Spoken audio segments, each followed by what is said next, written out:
खिलाड़ी महान कैसे बनता है? तो इसका जवाब है समीक्षा विधि, यानी स्वयं का मूल्यांकन करना और सुधार के लिए सोचना। अंग्रेजी में इसके लिए एक शब्द है रिफ्लेक्टिव प्रैक्टिस या सेल्फ रिफ्लेक्शन। आइए आज हम आपको बताते हैं कि किंग कोहली ने इस तरीके को अपनाकर कैसे खुद के व्यक्तित्व को विराट बनाया। दो स्वतंत्र में नमस्कार स्वीकार कीजिए अपने मित्र श्रीधर राव का। आईपीएल 2025 के ओपनिंग मैच में किंग कोहली ने जिस इंटेंट के साथ खेल दिखाया और टीम को जीत दिलाई और युवा कप्तान रजत पाटीदार को सपोर्ट किया, उससे एक बात तो साफ है कि वे पूरे जुनून और इरादे के साथ मैदान में खेल दिखा रहे हैं। वो भले ही आरसीबी के कप्तान नहीं हैं, लेकिन अपनी भूमिका में लीडरशिप को जाहिर कर रहे हैं, चाहे वो बल्लेबाजी हो या टीम को मोटिवेट कर। वो कप्तान न होते हुए भी कप्तान के जैसे मैदान में नजर आ रहे हैं। वो कप्तानी के दबाव से पूरी तरह से मुक्त हैं, लेकिन जरूरत के समय हिसाब से वो जिम्मेदारी उठाने में कोई कमी नहीं कर रहे। बिल्कुल ऐसी ही जिम्मेदारी का परिचय विराट कोहली ने 2025 चैंपियंस ट्रॉफी में भी दिया था। पाकिस्तान के खिलाफ 100 रन की नाबाद पारी और ऑस्ट्रेलिया के खिलाफ 84 रन की पारी। किसी क्रिकेट एक्सपर्ट से पूछिए तो वो कहते हैं कि ये पारियां इतनी बेशकीमती और इतने अहम मौके पर आई जब भारत को इसकी सबसे ज्यादा जरूरत थी। विराट के मामले में ऐसी दर्जनों मिसालें हम दे सकते हैं जब वो भारतीय क्रिकेट के संकट मोचक साबित हुए। सवाल ये है कि इस बड़े दबाव और बड़ी जिम्मेदारी में कोहली आखिर निखर कैसे जाते हैं, कैसे वो अपने आप को शांत, संयमित और संतुलित बनाए रखते हैं। हाल ही में एक अंग्रेजी अखबार को दिए इंटरव्यू में विराट कहते हैं कि मैं मानता हूं कि मेरे व्यक्तित्व की प्रकृति ऐसी है कि मैं अक्सर ओवरबोर्ड जा सकता हूं, लेकिन वर्षों के अभ्यास से मैंने इसे बेहतर तरीके से व्यवस्थित करना सीख लिया है। विराट के व्यक्तित्व में बदलाव की ये कहानी शुरू होती है उनके पिता के निधन के दिन से। वो खुद कहते हैं कि मेरे पिता की मृत्यु ने मुझे एक व्यक्ति के रूप में बदल कर रख दिया। खेल मेरे लिए बहुत महत्वपूर्ण हो गया। दिसंबर 2006 में जब उनके पिता का निधन हुआ तो विराट कोहली सिर्फ 18 साल के थे। उस वक्त वो दिल्ली के लिए रणजी ट्रॉफी का मैच खेल रहे थे। उस मुश्किल मानसिक दौर में भी विराट ने अगले दिन 90 रन की जुझारू पारी खेली और दिल्ली की टीम को उबारा। इस खेल के लिए विराट का ये जुनून और आक्रामक रवैया पहली बार दुनिया के सामने तब आया जब विराट ने अंडर 19 वर्ल्ड कप में भारत की कप्तानी की और टीम को खिताब दिलाई। 2008 से लेकर 2011 तक वो क्रिकेट में कामयाब जरूर हुए, लेकिन अपनी फिटनेस और अनुशासनहीनता को गंभीरता से नहीं लिया। इस दौरान उन्हें अक्सर तेजी से वजन बढ़ने, पार्टी लाइफस्टाइल और असंतुलित खान पान के लिए तगड़ी आलोचना का सामना करना पड़ा। कोहली उस वक्त बटर चिकन, बिरयानी और मसालेदार खाने के शौकीन थे, लेकिन 2011 वर्ल्ड कप की जीत कोहली के क्रिकेटिंग और निजी जिंदगी में बड़ा बदलाव लेकर आई। वर्ल्ड कप जीतने के बाद सचिन तेंदुलकर को कंधे में बिठाकर वो कहते हैं कि सचिन तेंदुलकर ने भारतीय क्रिकेट को 21 साल तक अपने कंधे पर उठाया है, तो इस जीत के बाद उन्हें कंधे पर बिठाना तो बनता ही। इस टिप्पणी से उनके परिपक्व होते माइंडसेट की हमको झलक मिलती है। इसके बाद वो दौर आया जिसमें उन्होंने अपनी सबसे बड़ी कमी को टारगेट किया। 2012 के बाद से उनके करियर में आती है फिटनेस क्रांति। वो अटरम शटरम जंक फूड छोड़कर एक अनुशासित आहार और एक्सरसाइज रूटीन को फॉलो करते हैं। ये वो दौर था जब उन्होंने गलतियों को स्वीकार करना शुरू किया और इसे एक लर्निंग प्रोसेस का हिस्सा बना लिया। उस दौर को याद करते हुए वो खुद कहते हैं कि मुझे एहसास हुआ कि अगर मुझे टॉप लेवल पर टिकना है तो मुझे अपने शरीर को पूरी तरह बदलना होगा। नतीजा, वो टीम के सबसे फिट खिलाड़ियों में शुमार हो गए। उनका क्रिकेटिंग करियर इतनी तेजी से बूम हुआ कि उन्हें कप्तान बनाने की मांग होने लगी।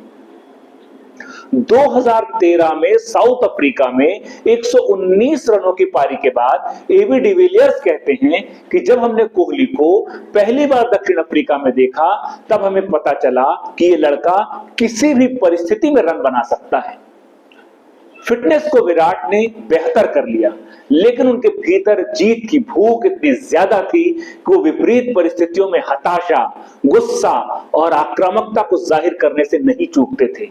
इस दौरान मैदान पर विरोधियों से लड़ने भिड़ने की आदत सुर्खियों में आती रही। भाषा की मर्यादा को लेकर भी कोहली पर सवाल उठते थे। फिर 2013 में ऑस्ट्रेलिया के खिलाफ टेस्ट शतक और वनडे में कंसिस्टेंसी ने साबित किया कि ये अगले बड़े लीडर के लक्षण हैं। फिर 2014 में जब विराट कोहली को टेस्ट टीम की कप्तानी मिली, तब उनके व्यक्तित्व में हमने देखा संयम, उनकी फिटनेस और उनका संतुलन काबिले तारीफ लगा। उन्होंने फिर एक बार खुद पर काम किया, खुद को बदला, गुस्से को काबू में करना सीखा और साथ ही अपने खेल के हर पहलू पर खुद को वो सुधारते चले गए। उनके सोच में बदलाव आया, उनकी सोच गहरी होती गई। इस बदलाव ने विराट को सिर्फ एक बेहतरीन बल्लेबाज ही नहीं, बल्कि भारतीय क्रिकेट के सबसे सफल कप्तानों में शामिल कर दिया। अभी तो विराट की जिंदगी में जो कुछ बदलाव हुए वो तो सिर्फ एक ट्रेलर था। 2017 में फिल्म अभिनेत्री अनुष्का शर्मा से शादी के बाद कोहली के जीवन में जो बदलाव हुआ वो तो और हैरान करने वाला था, चमत्कृत करने वाला था। उन्होंने आध्यात्मिकता की ओर रुख किया। क्रिकेट और शोहरत के तनाव और दबाव को मैनेज करने के लिए उन्होंने ध्यान, मेडिटेशन को अपने जीवन का अहम हिस्सा बनाया। विराट कहते हैं कि मैं भगवान में विश्वास करता हूं, लेकिन आप मुझे बार बार मंदिरों में नहीं पाएंगे। मैं आत्म प्रकाशन में विश्वास करता हूं। शांति का मन मेरे लिए बहुत मायने रखता है। विराट के अंदर खुद को बेहतर बनाने का जुनून इस कदर सवार हुआ कि 2018 में कोहली ने स्वास्थ्य कारणों से मांसाहार को पूरी तरह से त्याग दिया। शाकाहारी जीवन शैली अपना ली विराट कोहली ने। उनकी डाइट अब सब्जियों, दालों, किनुआ और प्लांट बेस्ड प्रोटीन पर आधारित हो गया। एक अखबार को दिए इंटरव्यू में वो कहते हैं कि मुझे अपनी डाइट में बदलाव करना पड़ा क्योंकि मेरे शरीर में अम्लता की समस्या थी और मेरा शरीर गैर शारीरिक भोजन को अच्छे से संभाल नहीं पा रहा था।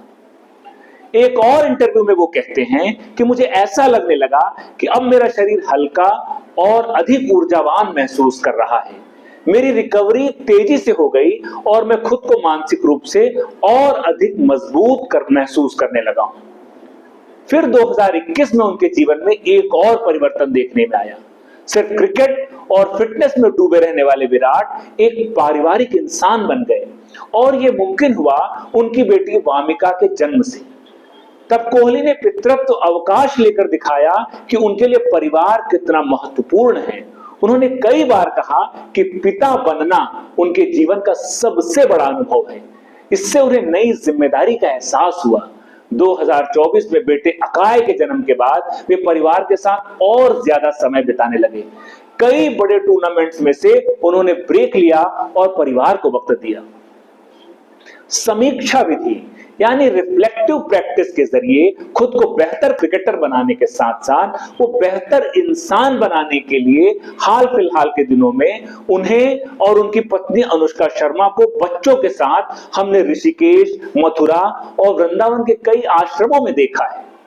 सबसे दिलचस्प था जब उन्होंने वृंदावन के मशहूर प्रेमानंद जी महाराज के आश्रम में पहुंचे और उनसे पूछा कि महाराज असफलता से कैसे निकले। ये वो दौर था जब विराट कोहली के क्रिकेटिंग करियर में बहुत ज्यादा असफलता थी। तब प्रेमानंद जी उनसे कहते हैं कि आप अपना अभ्यास जारी रखें, जीत निश्चित है। अपने अभ्यास को निरंतर और नियंत्रण में रखते हुए आगे बढ़ें। जैसे मेरे लिए नाम जप एक साधना है, विराट के लिए क्रिकेट खेलना एक साधना है। बस बीच बीच में भगवान का नाम लेते रहिए। सोचिए कहां दिल्ली का वो अक्खड़ और गुस्सैल लड़का और अब वो भारतीय क्रिकेट टीम के युवा खिलाड़ियों के लिए प्रेरणा का स्रोत हो गया है। एक अच्छे क्रिकेटर से एक अच्छे इंसान बनने की कोहली की विराट यात्रा अनवरत जारी है। आगे आगे देखिए अभी होता क्या है, क्योंकि विराट और अनुष्का ने प्रेमानंद जी महाराज से एक और चीज मांगी है। ये दंपति झोली फैलाकर बाबा से कहते हैं कि बाबा हमें प्रेम और भक्ति दे दो। अगर आपको भी कामयाबी के साथ साथ बेहतर इंसान बनना है तो समीक्षा विधि यानी रिफ्लेक्टिव प्रैक्टिस यानी खुद को जांचने पर जोर लगाइए। कोहली के व्यक्तित्व में आई विराट बदलाव की ये कहानी आपको कैसी लगी, हमें कमेंट बॉक्स में लिखकर जरूर बताएं। और हां, अगर ये कहानी आपको पसंद आई हो तो इस चैनल को लाइक, शेयर और सब्सक्राइब करना बिल्कुल ना भूलें। धन्यवाद।